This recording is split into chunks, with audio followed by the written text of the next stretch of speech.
Hello everyone. Today we are celebrating poetry with one of the finest poets in India and globally, Arundhathi Subramaniam. She is a soft and down-to-earth, award-winning author of 13 books of poetry and prose. Her poems have a mysterious irresistibility that draws us into their folds. She is the recipient of several awards and prizes, including Sahitya Academy Award, inaugural Khushwant Singh Memorial Award, Mystic Kalinga Award, Charles Wallace Fellowship, Piero Bigonieri International Prize in Italy, and several others. Hello, Arundhati, and welcome to the show. Thank you for so graciously accepting our invite. Thank you, Alka. Very happy to be here. Likewise.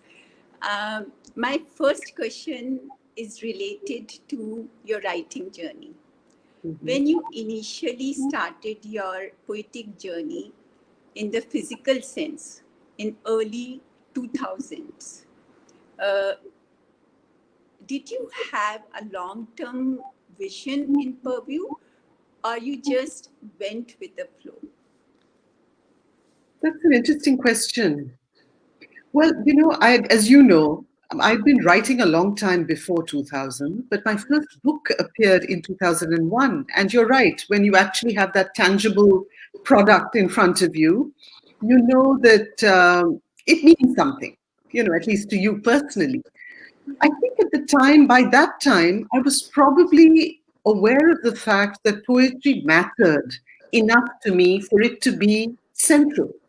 I was doing a lot of other things in my life at the time. I was working as a curator in the National Center for the Performing Arts in Mumbai.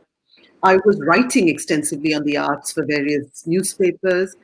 But for me, centrally, poetry was always there. For me, as I often say, in terms of a hierarchy of self-definition, it's always been poetry.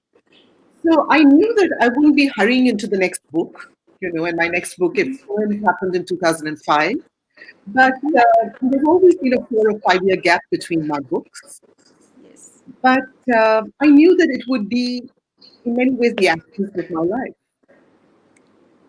Yeah, like for you, poetry has a higher place. Like it's an art. Poetry is also an art. But as you were writing about art with NCPA and other articles, but you always have poetry uppermost inside somewhere in you. So that time you were also a part of the poetry circle, where many eminent poets mingled and exchanged ideas, and they even critiqued each other's work. So how relevant is for a writer to have their own niche or circle where they can get feedback and valuable insights from some eminent writers? At the time, by 2001, the poetry circle was already beginning to sort of disperse. Many of us were dispersing by then. But in the 90s, the late 80s and the 90s, the poetry circle was indispensable, really, to my creative journey. And I think it helped on two levels, Alka. I see Samira has joined. I just want to say hello. It's lovely to have some members of the writing group that we were all part of. Good to see her here too. But I just want to say that a writer's group, especially when you're a young writer, still finding your voice, can be of great help because it's a chance to sound out others on the way your poems are coming across, really. So what you're doing is to share it, but with an intimate group. And that becomes the ideal way, I think, the ideal interim stage before you send your poems out into the world. So I think for me, through my 20s, late teens and early and 20s, the poetry circle became that group. And many of us were young poets. So I'd say it helped in two ways. On the one hand, there was someone like Nissim Ezekiel who was there, and we had, other writers, as you point out, well-known writers. There was people who visited, from Arvind Krishna Mehrotra to Adil Jasawala and many others, Aga Shahid Ali. But there were also a bunch of young writers, who essentially comprised the circle. And I think for all of us as well to share our work with each other meant a great deal. And though our poetics today are very different, our approaches to literature are very different, our tastes are very different, that essential crucible that we were all part of was very, very important. Yeah.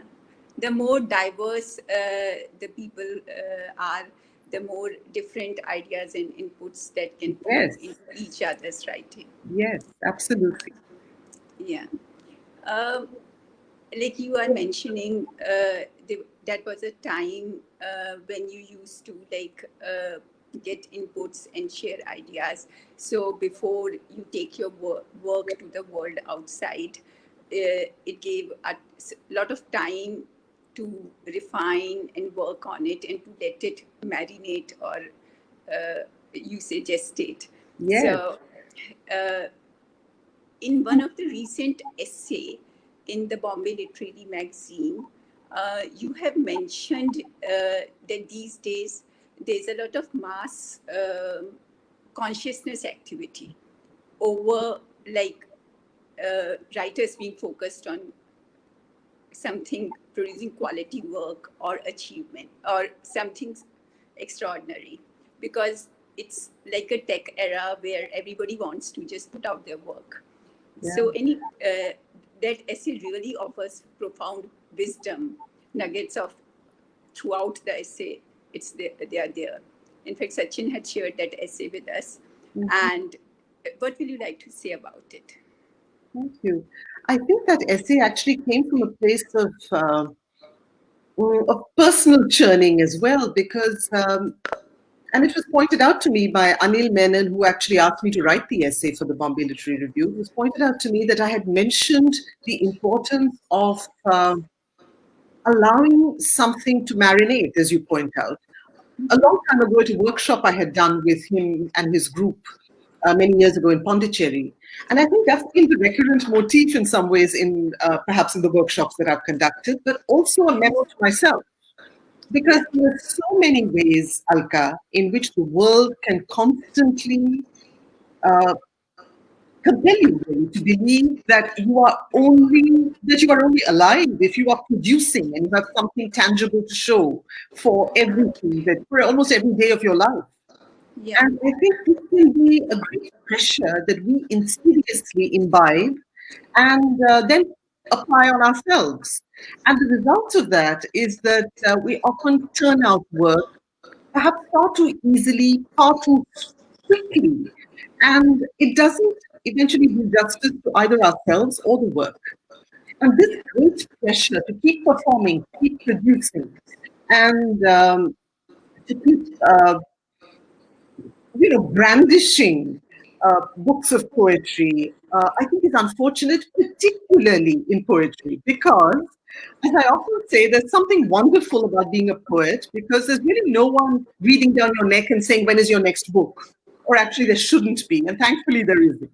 The advantage of poetry is doing something as gloriously non-utilitarian, in a sense, is the fact that, you can take your time over it, enjoy the process.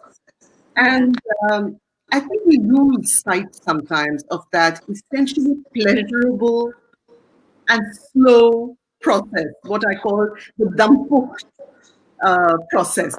Dampukt being that kind of approach to cuisine. You burn it, allow it to burn on a slow flame. And that can be pleasurable for both the poet and hopefully the reader as well. Yeah, that's true, because these days writers feel so pressurized that they have to produce work and so that they can be in the limelight continuously. And that additional pressure actually takes away the creativity somewhere, because it becomes somewhere a burden over some fun activity that we do just for the sake of pleasure and giving joy to ourselves. Yes, I think we often end up separating the process of crafting a poem from the joy of putting it out and sharing it. And the point is, we've forgotten somewhere that the act of crafting is also deeply pleasurable. So if you really enjoy that process, you will not really be in a hurry to put it out, because you're too busy enjoying yourself in the workshops of language. And it's important not to lose sight of that aspect of poetry, which is rigor, but pleasurable rigor. Yeah. Okay. So, will you like to read any poem from your latest book, The Love Without a Story? Happy to. Is there anything particular you want me to read, Alka? You can read any of your choice to begin with. Mm-hmm. Okay. Okay, I'm going to start with this poem called Tongue, which is a poem with an epigraph by the art critic and writer John Berger, who says, "The tongue is alone and tethered in its mouth." Yeah. You have the book, I see. It's on page 55. Tongue. Yeah. The man in front of me is reading a balance sheet. He is smiling, his gaze shimmying between columns, effortlessly bilingual. And though a little drunk on the liquor of profit, I like to think he is not immune to the sharp beauty of integers simmering with their own inner life. And I wonder if he feels the way I do sometimes around words, waiting for them to lead me past the shudder of taproot, past the inkiness of groundwater, to those places where all tongues meet. Calculus, Persian, Coq Baroque, flamenco, the tongue that sparrows know, and accountants, and those palm trees at the far end of holiday photographs. Your tongue, mine. The kiss that knows from where the first songs sprang, forested and densely floral. The kiss that knows no separation. And here's a poem which I haven't read in a while. It's a poem to parents. It's called Finding Dad. Finding Dad. Yeah, there are a few about parents in this book. Mm-hmm. Yes. 19, page 19. Okay. When parents die, you hunt for clues in strips of sorbitate, immaculate handwriting, unopened cologne, and in evening air, traces of baritone. You believe they must add up to a story larger than the one you knew, larger than the face that looked up abstractedly from a book, sovereign, mysterious, while a cricket commentary crackled inanely on a television screen. Until you discover the old fallacy, the dots never joined, the clues never worked. That even when they were around, the parents were always peaceful, themselves just a clue. That the only way to their center is the secret way, past the epidermis of things, the carnival path of self-forgetfulness, always has been. And so when fathers disperse into fire and ocean and sputtering sky, into Ferris wheeling limb and splintering desire, there's no following, except to dance, the great charring dance in which they stand revealed, divested, fallible, whole, whole in the body's gentle democracy, whole in the heart's stubborn partisanship that you knew as love, your dad's crazy love.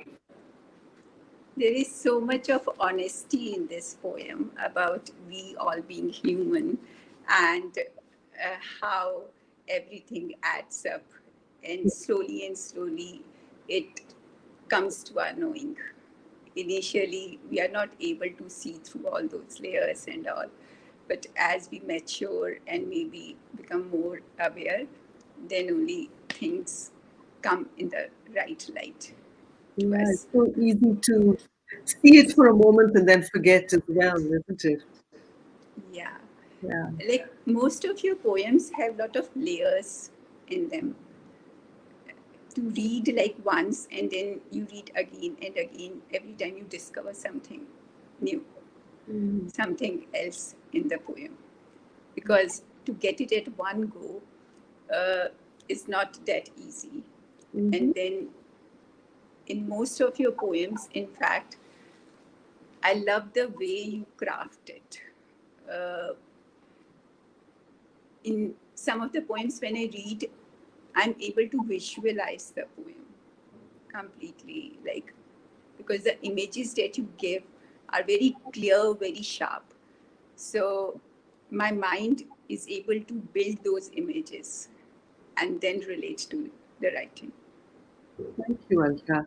I think, as you said before, and we discussed this at the poetry class that we did together, and I think one of the things I said then, which I still maintain, is that the image that you spoke of, I've always considered to be much wiser than I am. Because the image often gets to the heart of the matter. It can cut through um, so much needless conceptual thought. You can just get to the meat of the matter, as it were. And I think following the image has been a very important part of my own poetic practice or sadhana. To Yeah. just learn to follow the image because it takes you to places that you haven't quite anticipated. And if you follow the image also, you realize that poetry is really the art, is really, for me at least, it's the art of distillation. So you talk of layers. I'm glad you mentioned layers because layers are important. And yet the whole challenge of a poem is to be able to embody layers, but also be a very distilled utterance at the same time. So that's a constant unfolding journey and an aspiration. So, like, how many revision do you do to a draft, or these like images just come to you, or sometimes you consciously work on creating them? That's a good question. I just want to say hello to all those people who, Yes, yes, hello, Nisha, and someone else who just looked in. Sumira. Hello. Um, I just want to say that, I'm sorry, okay. Yeah, I think it varies from poem to poem, Alka. It cannot be really a formula that one applies. There are some poems, very rarely, that seem to happen almost in their first or second draft. But that happens so seldom that I don't even set much store by that, though that's not the yardstick I go by. Most of the time, I write and then put things away and write and put things away. And then over time, multiple fragments seem to come together.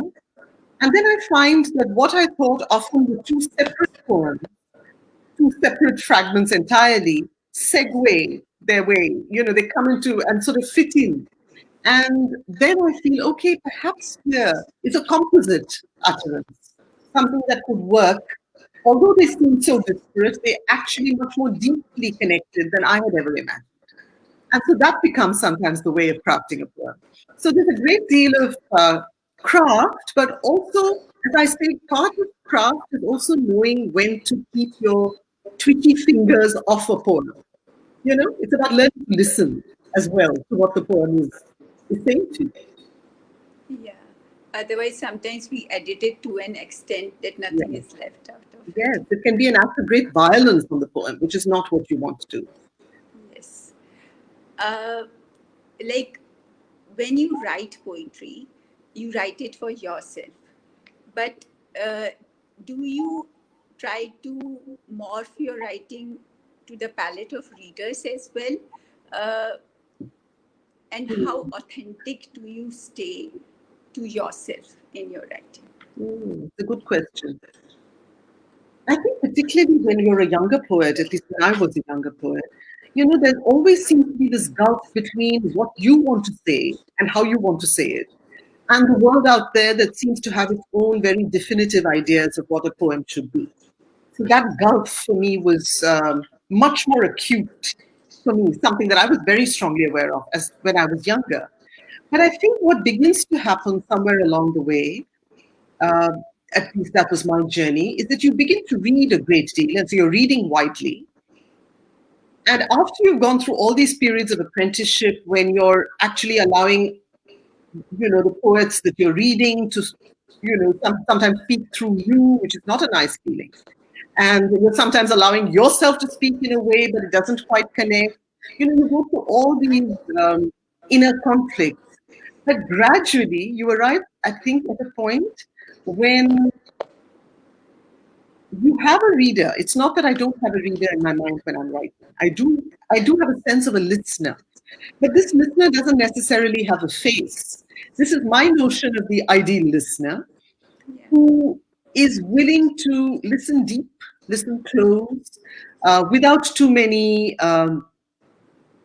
much internal chatter of her own or his own going on. And someone who's willing to be surprised, someone who's willing to be part of this journey of bewilderment, which is really what poetry invites me to. So that kind of listener is the listener I'm talking to when I write a poem. And then if one is lucky, you meet that listener actually in person somewhere in the world. And that can be the moment of deep affirmation, I think, when you know that being true to yourself in a particular way and yet wanting to connect with this listener of your own making is actually possible. And there is an actual flesh and blood listener out there who sees the project for what it is. Yes. Like there's a poem in your book, Love Without a Story, that says the rainforests are burning. Linga Bhairavi, for Linga Bhairavi, the rainforests are burning. Here you can listen. Yes. And that it says that you can listen to what you hear. Something. That particular poem is called Goddess, and it's a one-line poem, which I will read to you. Shall I just read it to you? Yeah, sure. It's just one line. Yeah. It says, it's Goddess. In her burning rainforest, silence is so alive. You can hear, listening. Yeah. In few lines, so deep. For me, that poem was also an important personal moment of. It marked a certain personal breakthrough because I realized that many of the qualities that we're always trying to cultivate as poets, one part of it is to keep polishing your capacity for language and the ability to use language with precision, with responsibility, with sensitivity, with subtlety, all of that. But there is the other very vital aspect to being to writing poetry, which is learning to be a listener.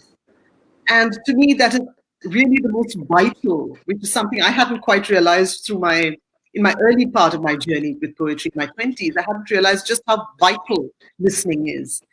And then came this particular moment for me, which was an encounter in this goddess temple, where there was a sudden insight that if at all there is something that we might term the sacred, it would be just this, a very intense, very heightened, very powerful listening. And perhaps that's the moment at which the creative and the sacred converge. Yeah.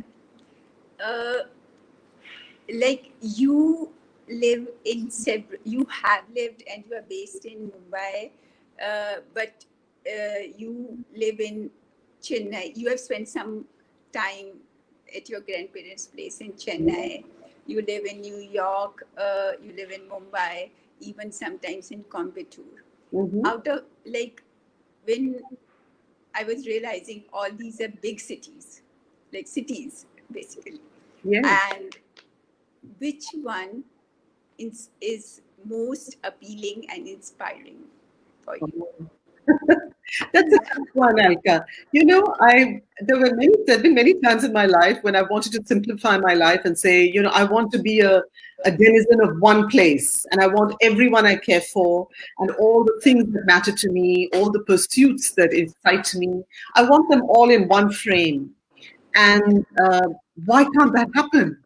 But then I realized it can't happen because each of the places that you've mentioned represents something that is still important to me, and each of them in very different ways. So I'd say New York is very important to me because I have a partner, husband here. Madras or Chennai is very important to me because, as you mentioned, you talk of the connection with my grandparents. I also have my mother there. I have my own apartment there, which Okay. is important. Coimbatore, though it is a big city, or not perhaps as big as any of these, but it is a city, but my own connection with it is a very small, very remote part of the city. It's Coimbatore, the ashram, which is the yoga center I go to, which is quiet and which is far removed from the city itself. And that still represents a part of me that is significant. A place to really reconnect with myself. And then there is Bombay or Mumbai, which is this utterly manic city that I grew up in, and the city that I have lived in for much of my adult life. So that represents perhaps my Karma Bhumi, you know. It's also a place it's a city of where I know people, friends, and so on. But if I had to choose, Alka, right now, Yeah. I wouldn't be able to. I Yeah. wouldn't be able to. Each of them right now matters in different ways. But at some point, perhaps circumstances will compel one to choose. I think at that point, India is certainly where my heart is very deeply, culturally and spiritually. That's really where I am Yeah. in my mind most of.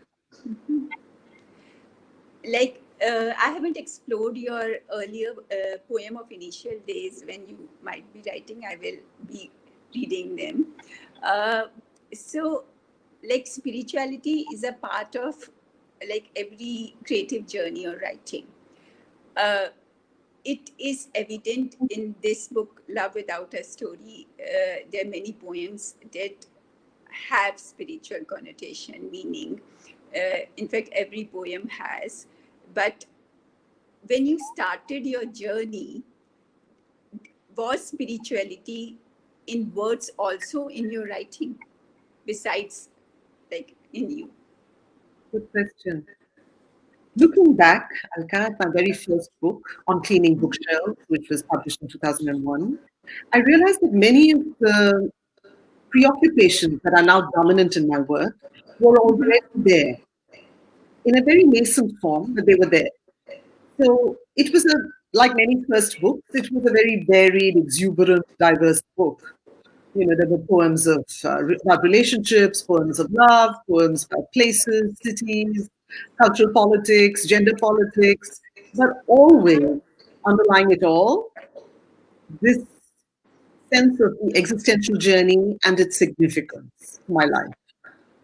But there did come a time in my life when I think I realized, I've often talked about this, it happened when my own practices gained a certain momentum, perhaps. I think I realized at one point that I could no longer live in closets. I had never thought I was living in closets. Okay, none of us who live in closets ever believe we are. We usually think we're living reasonably integrated lives. But there came a time when, as I said in one of my poems called Confession, it felt like I opened the coffee percolator one morning and the roof flew off. That's what bewildering it was. Yeah. So I think it was at around that time that something shifted in the writing. And I realized I was no longer a seeker in one part of my life and a poet in another part of my life and a journalist in a third part of my life. I was really this whole crazy mess all together, all at once, you know?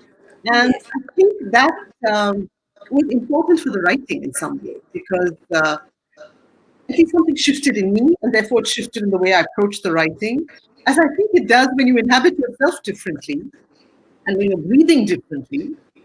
It's inevitable that what you say or what you write will also be somewhat different. Yeah, it will come. Like your poems are filled with metaphors, like images you give. So, will you like to read any poem that can give viewers an idea of images, or any other poem that interests you? Oh, that's well, specifically images. I think the goddess poem I just read is really a one-line image, which for me perhaps is the poem I should have, I would have perhaps shared, in response to that question. But let me see if I can find another poem that feels right to read today. As I skim, let me just see if I can find something. Mm, I was planning to read Song for Catabolic Women, but that's not quite, that works somewhat differently. It's more of a happy sound poem than an image poem. No, that's a powerful poem, in fact. Shall Yeah. I read it for you? It's just, Yes. it's a fun poem, and it is in many ways about, well, being woman, certainly, but also about growing older, learning to age, if not gracefully, at least Yeah. joyously, and with a certain exaltation. Yeah. Song for catabolic women. We're bound to the ocean and the largesse of sky. We're not looking for the truth or living a lie. We're coming apart. We're going downhill. The fury is almost done. We've had our fill. We're passionate, ironic, angelic, demonic, clairvoyant, rational, wildly Indian, anti-national. We're not trying to make our peace. We are not itching for a fight. We don't need your shade and we don't need your light. We know charisma isn't contagious and most rules are egregious. We're catabolic women. We've known the refuge of human arms, the comfort of bathroom floors. We've stormed out of rooms. We've thrown open the doors. We've figured the tricks to turn rage into celebration. We know why the oldest god dances at every cremation. We've kissed in the rose garden. We've been the belles of the ball. We've hidden under bed covers. And we've stood tall. We're not interested in camouflage or self-revelation. Not looking for a bargain or an invitation. We're capable of stillness, even as we gallivant. Capable of wisdom, even as we rant. Look into our eyes. You'll see. We're almost through. We can be kind, but we're not really thinking of you. We don't remember names and we don't do Sudoku. We're losing EQ and IQ, forgetting to say please and thank you. We're catabolic women. We've never ticked the right boxes, never filled out the form. Our dharma is tepid, our politics lukewarm. We've had enough of earnestness and indignation, but still keep the faith in conversation. We're wily Easterners enough to argue nirvana and bhakti, talk yin and yang, Shiva and Shakti. When we're denied a visa, we fall back on astral travel. When samsara gets intense, we simply unravel. We're unbuilding now, unperpetuating, unfortifying, disintegrating. We're caterwauling, catastrophic, shambolic, cataclysmic, catabolic women. Yeah. And we don't care. Sometimes we don't. Yeah. Yeah. It's quite powerful, like how women unbuild everything, and then they don't. The way you read also, that adds a certain power to this poem. There is a strange power in unbuilding, isn't there? It takes some time to see that. And a lot of times you spend time, you spend so much time building that you forget that really the act of unmaking can be quite an exhilarating process, which is why it can sometimes be so tiresome to meet people on the make. you know. I find less and less in common with those. But Yeah. yeah, Yeah. In unbuilding, we rebuild ourselves in a way, I like suppose so. totally. Yeah, Yeah. there's some building happening without one's knowing it. Yeah. Like my next question is related to your like you read, you write, and the way you place the poem on the page. Mm-hmm. Uh, at different places, odd places, I find the line breaks. And in fact, what intrigues me is like some of the lines are totally on one side of the page, like there's a long gap or space in between. So the placement of poem on a page is as important as writing Mm-hmm. it and creating it. So, will you like to guide the readers and viewers how important is the placement of poem? Mm-hmm. I think different people work with different, have different strategies. For me, I've always worked largely with free verse. But when I look back on my earliest work, on feeding bookshelves, for instance, or where I live, even the earlier poems in where I live, and then the later work, I realized that though I was writing what I thought of as free verse, it wasn't perhaps as free as I thought it was. And perhaps it was linked to this shift in my own life that I spoke of earlier, when things reconfigured and I started inhabiting myself somewhat differently. But I realized that my poems could no longer look the same on the page because I wasn't the same. And I suppose that I realized I was working more intuitively in some ways. I was trusting the process more.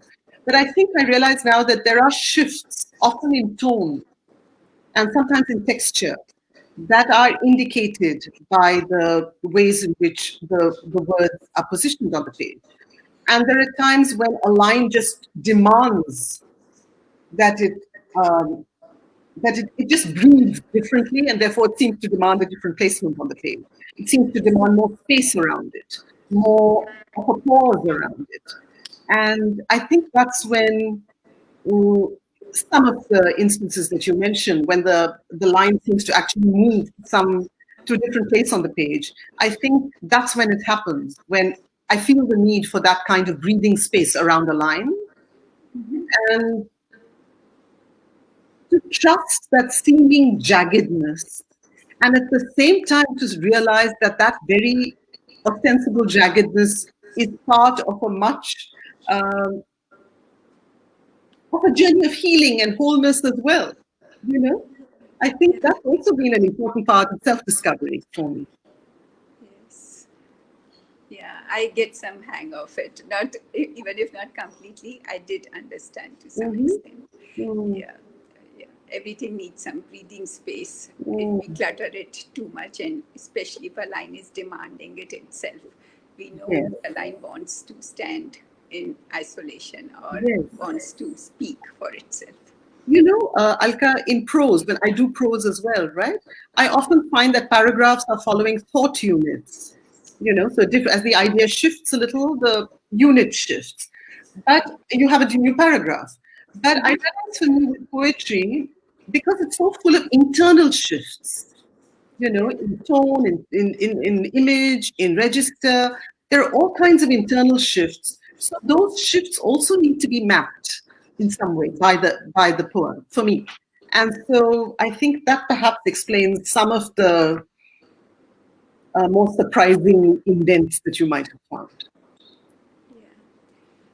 One of your poems, Vigil, it was a part of a collaboration with Padma Bhushana awardee Alarmil Valli, Yes, the and dancer. Bharatnatyam dancer. Yeah.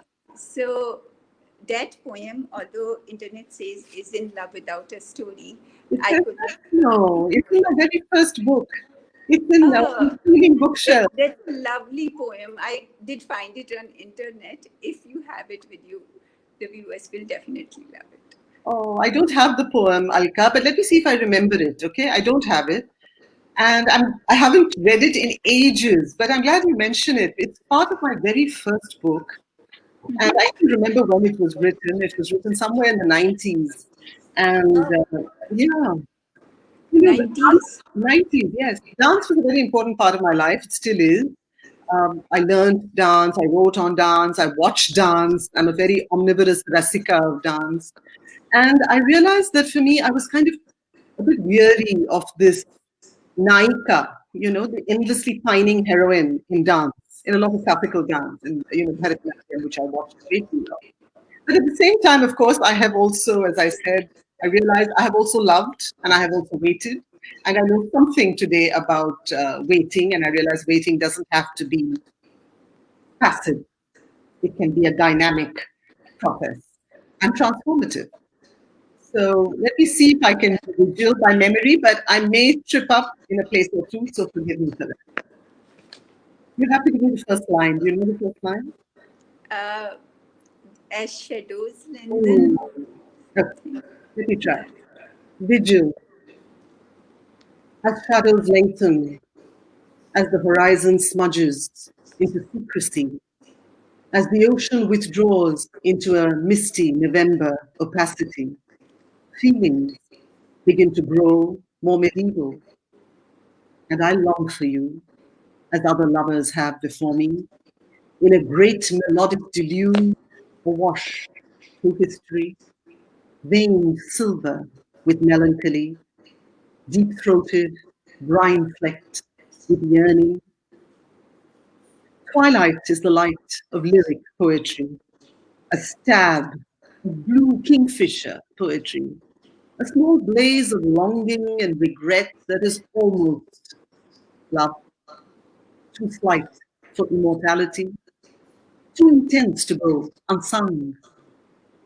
I almost understand now why those women in the poems I've ritually deplored wandered over to their mirrors, tracing against their lips the wine stain of an unforgotten passion, coiling against their necks seething torrents of hair into a muted tempest still electric with desire. And it feels like I too could wait for you while I perform the erotic liturgies of another world. Wait for you who understands like none other the prosody of my breath. Wait for you and you alone, but only until the light fades, my love. Only until the light fades. You remember it so clearly.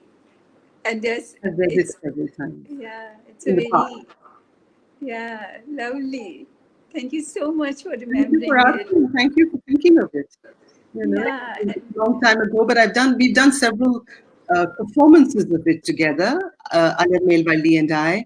Valli, I must say, is a dancer who's not just a friend, but one of the most magnificent Bharatanatyam dancers, really, of our time. And it was really a privilege to work with her on this one. yeah. Thank you. Thank you for reading it. We will like to take audience questions if anyone wants to ask anything. Mm-hmm. Otherwise, we will continue. Arundhati, describe yourself in 3 words or 4 or 5 besides being a poet.